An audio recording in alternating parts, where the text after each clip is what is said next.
사랑하는 성도 여러분, 오늘은 종려주일입니다. 예수님께서 예루살렘에 입성하신 날, 사람들은 종려나무 가지를 흔들며 환호했습니다. 그러나 그 환호의 끝에 십자가가 기다리고 있었습니다. 오늘 우리는 베드로전서 2장 18절에서 25절까지의 말씀을 통해 고난의 필사본이라는 제목으로 은혜를 나누겠습니다. 억울함을 넘어 은혜의 발자국으로 나아가는 길, 함께 걸어가 봅시다. 1961년 6월, 베를린 장벽입니다. 자유를 향해 달리던 한 청년이 있었습니다. 그는 철조망 앞에서 멈추지 않았습니다. 자기 몸을 그 위에 던졌습니다. 온몸이 찢기는 고통 속에서 그의 몸은 뒤따르던 12명의 동료를 위한 다리가 되었습니다. 사람들은 그를 영웅이라 불렀습니다. 그러나 그는 평생 걸을 수 없는 몸이 되었습니다. 누군가의 자유를 위해 자기 몸을 내어준 것입니다. 성도 여러분, 이 이야기를 들으며 한 분이 떠오르지 않으십니까? 우리의 자유를 위해, 우리의 구원을 위해 자신의 몸을 내어주신 분, 바로 예수 그리스도이십니다. 세상의 논리는 이렇게 말합니다. 네 인생도 버거운데 왜 남의 짐까지 져야 하는가? 맞습니다. 상식적으로 생각하면 아무도 자처해서 남의 고난을 떠안지 않습니다. 그것은 어리석은 일이고 손해보는 일입니다. 그런데 성도 여러분, 바로 그 일을 하신 분이 계십니다. 죄가 없으신 분이 죄인의 자리에 서셨습니다.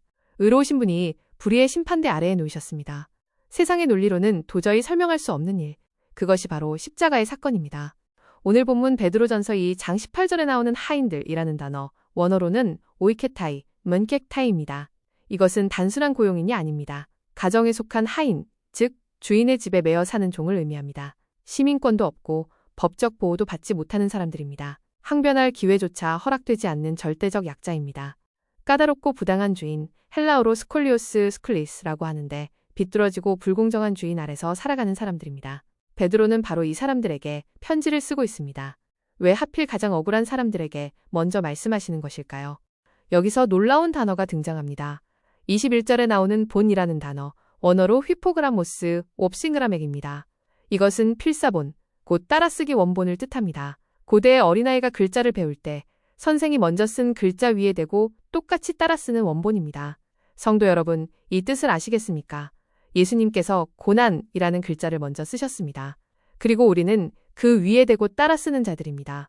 고난은 우연히 찾아온 불행이 아닙니다. 예수님께서 먼저 걸으신 길을 우리가 따라 걷는 것입니다.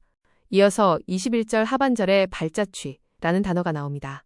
헬라어로 이크노스, 올트노프스, 발자국, 자취를 의미합니다. 눈밭을 걸어간 사람의 발자국을 정확히 밟아가듯 예수님의 고난의 발자국을 하나하나 따라가는 것입니다. 성도 여러분, 눈밭에서 앞서 걸어간 사람의 발자국을 밟으면 넘어지지 않습니다. 길을 잃지 않습니다. 예수님께서 먼저 그 길을 걸으셨기 때문에 우리는 그 발자국 위를 걸으면 됩니다. 고난의 길이 두렵습니까? 예수님의 발자국이 이미 그 길 위에 찍혀 있습니다. 22절 말씀입니다. 그는 죄를 범하지 아니하시고 그 입에 거짓도 없으시며. 성도 여러분, 이것이 예수님의 고난이 특별한 이유입니다. 가장 완벽한 무죄이신 분이 가장 억울한 유죄 판결을 받으셨습니다. 죄 없는 분이 죄인의 자리에 서셨습니다. 의로운 분이 불의의 심판 아래에 놓이셨습니다. 세상의 눈에는 완벽한 패배요, 어리석음이었습니다. 그러나 하나님의 눈에는 가장 위대한 승리요, 가장 깊은 사랑이었습니다. 예수님께서 고난을 대하신 태도를 본문에서 3가지로 정리할 수 있습니다. 첫째, 침묵입니다. 변명하지 않으셨습니다. 칼빈은 이것을 나약함이 아니라 아버지의 뜻에 대한 완전한 순종이라고 말했습니다. 둘째, 용서입니다. 맞대어 욕하지 않으셨습니다. 십자가 위에서 저주 대신 용서의 기도를 올리셨습니다. 셋째, 십자가입니다.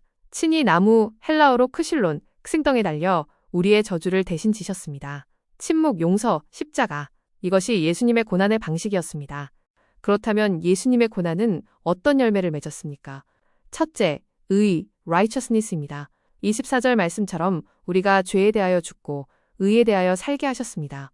이것은 법적 무죄 선언, 곧 칭의를 의미합니다. 둘째, 회복 힐링입니다. 그가 채찍에 맞음으로 너희는 나음을 얻었나니. 이것은 단순한 육체적 치유가 아닙니다. 끊어진 하나님과의 관계가 영적으로 회복되는 것입니다. 셋째, 생명 라이프입니다. 25절, 길 잃은 양이었던 우리가 영혼의 목자에게 돌아갈 길이 열린 것입니다. 성도 여러분, 고난은 끝이 아니었습니다. 의와 회복과 생명이라는 놀라운 선물의 통로였습니다. 이제 우리의 이야기로 돌아옵니다. 성도 여러분, 혹시 이런 생각을 해보신 적이 있으십니까? 왜 나만 이런 억울한 일을 당하는가? 성실하게 일했는데 부당한 평가를 받는 직장, 모든 것을 희생했는데 무관심만 돌아오는 가정, 헌신하며 봉사하다가 오히려 오해를 받는 교회. 성도 여러분, 이 억울함이 쌓이면 분노가 됩니다. 분노는 원망이 되고 결국 믿음의 위기로 이어집니다. 하나님, 왜 저에게 이러십니까? 이 질문 앞에 우리 모두 한 번쯤 서본 적이 있을 것입니다. 세상의 논리는 분명합니다. 억울하면 소리를 질러라. 참으면 바보다. 양보하면 손해다. 침묵은 곧 무능함이다. 그러나 성도 여러분, 그리스도인의 태도는 다릅니다. 첫째, 하나님이 두신 자리에서 정체성을 지키는 것입니다. 둘째, 까다로운 자들에게도 하나님을 경외함으로 대하는 것입니다. 셋째, 고난 앞에서 예수님의 발자국을 따르는 것입니다. 이것은 약한 것이 아닙니다.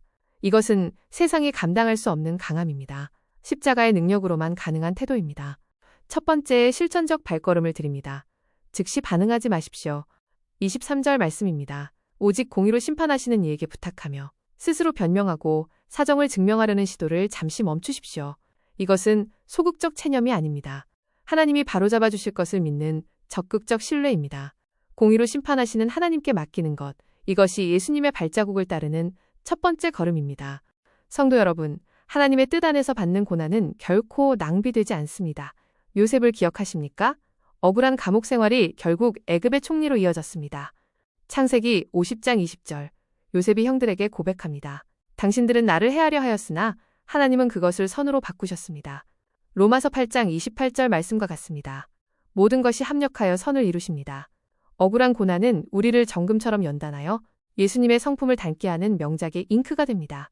성도 여러분, 이번 한 주는 고난주간입니다.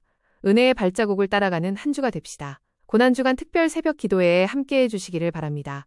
이번 한 주간 영혼의 목자 되신 예수님의 고난을 묵상합시다. 그리고 부활하신 주님께서 고난의 끝자락에 예비하신 놀라운 은혜의 선물을 함께 누립시다. 할렐루야! 이 영상 좋았다면 구독과 좋아요 잊지 마세요. 감사합니다.